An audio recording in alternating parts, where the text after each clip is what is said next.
வருங்கால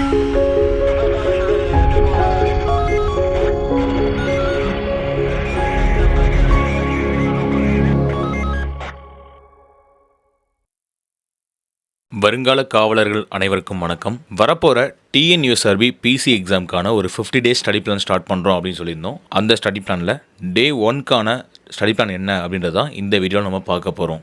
அது மட்டும் இல்லாமல் இந்த வீடியோட கண்டினியூட்டியாக ப்ரீவியஸ் இயர் கொஸ்டின் அனலைசிஸும் நம்ம பார்க்க போகிறோம். ஃபர்ஸ்ட் ஆஃப் ஆல் பிசி எக்ஸாமுக்கான டே 1க்கான ஸ்டடி பிளான் என்ன அப்படின்னு பார்த்தீங்கன்னா, டே 1 நம்ம அறிவியல் தான் பார்க்க போகிறோம். சயின்ஸ் சப்ஜெக்ட் நீங்கள் படிக்கிற அன்றைக்கி மட்டும் பார்த்தீங்கன்னா மேக்ஸ் பார்ப்பீங்க.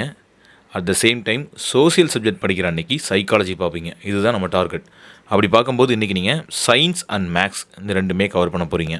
ஃபர்ஸ்ட்டு சயின்ஸில் ஃபிசிக்ஸில் என்ன டாபிக் பார்க்க போகிறோம் அப்படின்னு பார்த்தீங்கன்னா, மிகவும் முக்கியமான ஒரு டாபிக் லைட்ஸ் அப்படின்ற டாபிக் தான் இன்றைக்கி நீங்கள் பார்க்க போகிறீங்க. இந்த லைட்ஸ் அப்படின்ற டாபிக் ஸ்கூல் புக்கில் எங்கே படிக்கணும் அப்படின்றது வேர் டு ஸ்டடி நாங்கள் உங்களுக்கு ப்ரொவைட் பண்ணியிருக்கேன். 7th 8th 9th 10th இந்த 4 ஸ்டாண்டர்டில் அந்த லெசன்ஸ் இருக்குது, கவர் பண்ணிடுங்க.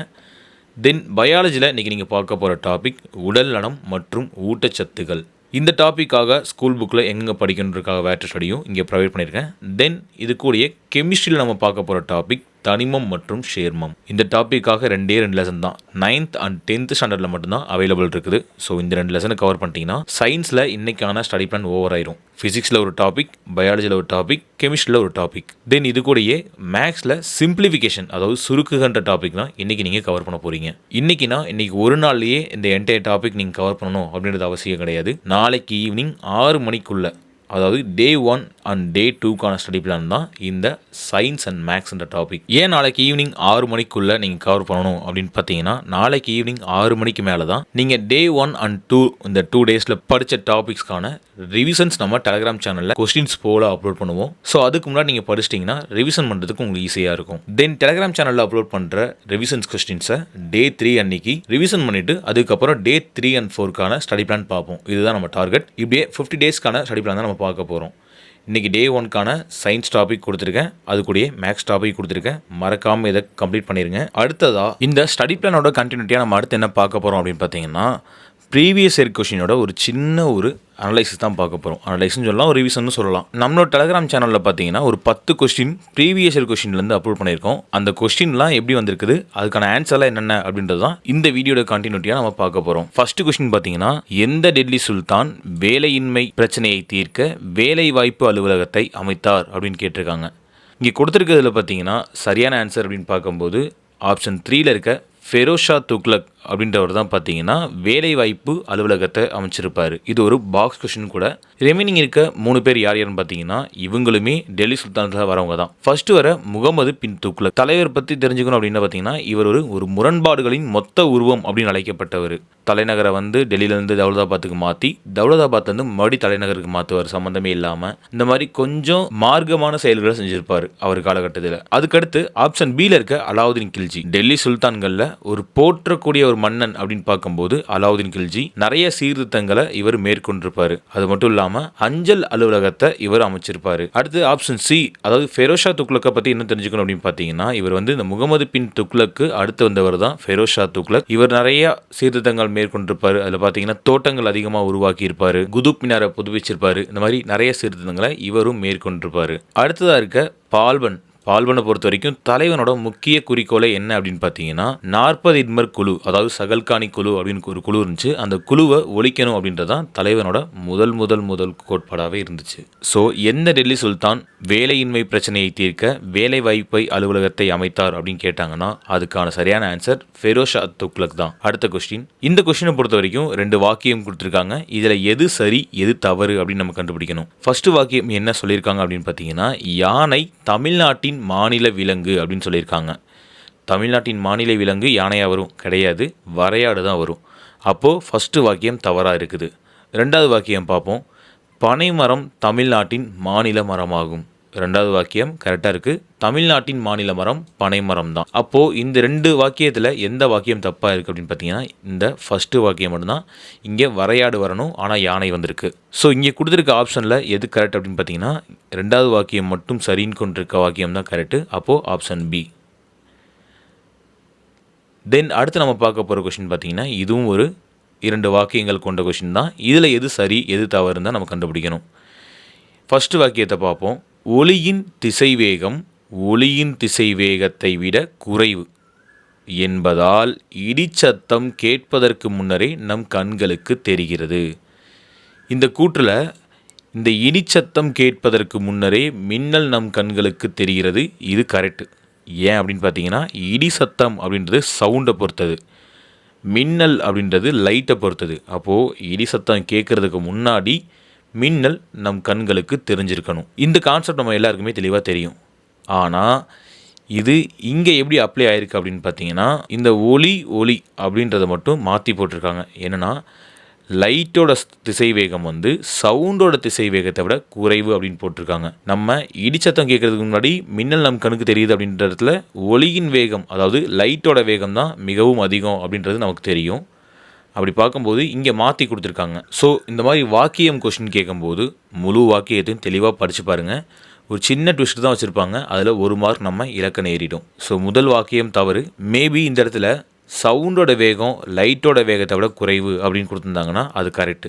ஏன் அப்படின்னு பார்த்தீங்கன்னா, லைட்டோட வேகத்தை பொறுத்த வரைக்கும் ஒரு வினாடிக்கு 3 லட்சம் கிலோமீட்டர் ட்ராவல் பண்ணும். ஆனால் சவுண்ட் அப்படின்றது 330 மீட்டர் மட்டும்தான் ட்ராவல் பண்ணும். அப்படி பார்க்கும்போது சவுண்டோட திசைவேகம் குறைவாக தான் இருக்கும். ஸோ வாக்கியம் 1 இங்கே தவறாக இருக்குது. அடுத்து வாக்கியம் 2 பார்ப்போம். உயரமான கட்டிடங்களை மின்னல் பாதிப்பிலிருந்து பாதுகாக்க உதவும் கருவி மின்னல் கடத்தி ஆகும். ஸோ இந்த வாக்கியம் கரெக்டாக தான் கொடுத்துருக்காங்க. மின்னல் பாதிப்பு ஏற்படுது அப்படின்ற இடத்துல பார்த்தீங்கன்னா, ஃபஸ்ட்டு எப்பவுமே உயரமாக இருக்க பகுதிகளை தான் அது டார்கெட் பண்ணும். அப்படி பார்க்கும்போது உயரமான கட்டிடங்களை மின்னல் பாதிப்பிலிருந்து பாதுகாக்கிறது இந்த மின்னல் கடத்தி தான். உங்கள் நியர்பை பார்த்தீங்கன்னா, அது பெரிய பில்டிங்லாம் இருந்ததுன்னா அந்த மிகப்பெரிய பில்டிங் பக்கத்துலலாம் கண்டிப்பாக மின்னல் கடத்தி வச்சுருப்பாங்க. செக் பண்ணி பாருங்கள். இப்போ இங்கே பார்த்தீங்கன்னா, நம்ம 2 வாக்கியத்தில் 2வது வாக்கியம் மட்டும் கரெக்டாக இருக்குது. அப்போது 2வது வாக்கியம் மட்டும் சரின்னு சொல்கிறது தான் கரெக்டான ஆப்ஷன். அப்படி பார்க்கும்போது ஆப்ஷன் பி இங்கே சரியாக அமைஞ்சிருக்குது. இந்த கொஷின்லேருந்து உங்களுக்கான ஒரு கொஷின் என்ன அப்படின்னு பார்த்தீங்கன்னா, இந்த மின்னல் கடத்தியை உருவாக்குனது யார் அப்படின்றத கமெண்ட் பாக்ஸில், அதாவது கண்டுபிடிச்சவர் யார் அப்படின்றத கமெண்ட் பாக்ஸில் சொல்லிட்டு போங்க. அடுத்த கொஸ்டின், 1857ஆம் ஆண்டு புரட்சி நடைபெற்ற போது முகலாய மன்னராக பதவி வகித்தவர் யார்? இது ஒரு நல்ல கொஷின். அது மட்டும் இல்லாமல் அவர் தான் இந்தியாவின் கடைசி முகலாய மன்னரும் கூட. யார் அப்படின்னு பார்த்தீங்கன்னா, ஆப்ஷன் சியில் இருக்க 2ஆம் பகதூர் ஷா தான். ரிமைனிங் இருக்கவங்கள பார்க்கும்போது ஆப்ஷன் ஏல இருக்க அக்பர். எப்படி டெல்லி சுல்தானில் நம்ம அலாவுதீன் கில்ஜி ஒரு சிறப்புமிக்க அரசரோ, அதே மாதிரி முகலாயர்களில் அக்பர் ஒரு சிறப்புமிக்க பேரரசராக இருந்தார். அதுக்கப்புறம் அவுரங்கசீப் பற்றி பார்க்கும்போது டெல்லி சுல்தானுக்கு எப்படி ஒரு முகமது பின் துக்ளக்கோ, அதே மாதிரி முகலாய மன்னர்களுக்கு ஒரு அவுரங்கசீப். தென் 2ஆம் பகதூர் ஷா, இவரை பொறுத்த வரைக்கும் இவர் தான் இந்தியாவின் கடைசி முகலாய மன்னர். அடுத்ததாக இருக்க நானா சாஹிப். இவர் ஆங்கில கிழக்கிந்திய கம்பெனிக்கு ஆப்போசிட்டாக நடைபெற்ற கிளர்ச்சிகளில் முன்னின்று நடத்தினவரில் இவரும் ஒருத்தர். ஸோ 1857ஆம் ஆண்டு புரட்சி நடைபெற்ற போது முகலாய மன்னராக பதவி வகித்தவர் யார் அப்படின்னு பார்த்தீங்கன்னா 2ஆம் பகதூர் ஷா தான். அடுத்த கொஸ்டின், பொதுத்துறை என்பது என்ன? இங்கே 4 ஆப்ஷன் இருக்குது. லாப நோக்கம் கொண்டது, சேவை நோக்கம் கொண்டது, கோழி வளர்ப்பு, தொழிற்சாலைகள். பொதுத்துறை அப்படின்றது பப்ளிக் செக்டர். பப்ளிக் செக்டர் எப்பவுமே என்ன நோக்கத்தோடு இருக்கும் அப்படின்னு பார்த்தீங்கன்னா, சேவை நோக்கத்தோடு தான் இருக்கும். ஸோ இந்த கொஷினுக்கான சரியான ஆன்சர் சேவை நோக்கம் கொண்டது.